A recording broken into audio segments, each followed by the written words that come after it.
My name is Amarys, and today I'm just going to talk about some of my paintings and my inspiration and other things. So, I love to paint observationally or just directly from life mainly.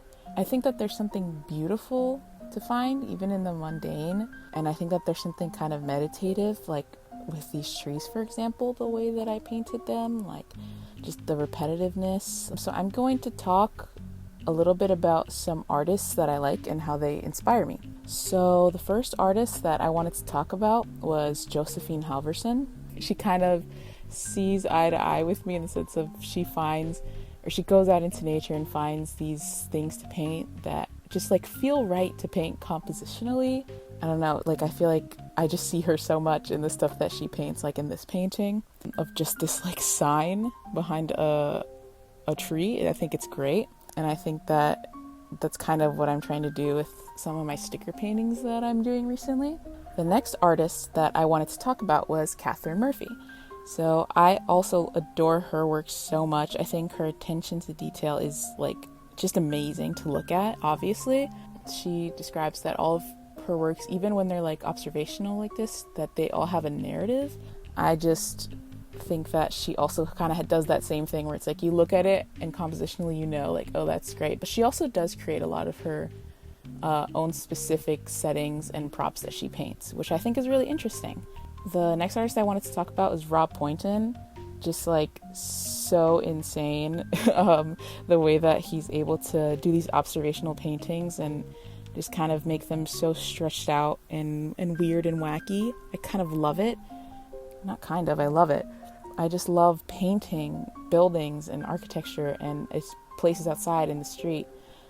And I would love to paint more of it, and I think that the way that Rob Poynton goes about it is very inspirational to me, because I think that the way that he specifically paints the street, it just really captures the energy of wherever he's painting.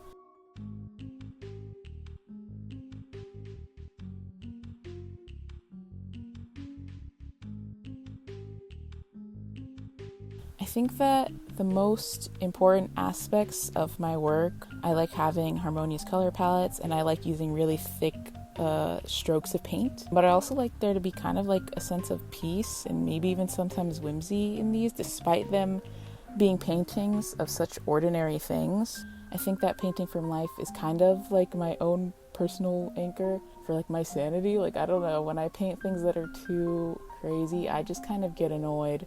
And I think that this kind of ties into my process, which is like I don't like to think too hard about it, even though I tend to do that a lot. I honestly find that the less struggle that I have when I'm painting, the more fun, but I feel like there's a better outcome when that happens. And I also just need to like what I'm painting. Like I've said already throughout this video, I just love painting from real life and from observation. It kind of ties into that, not having to think a lot.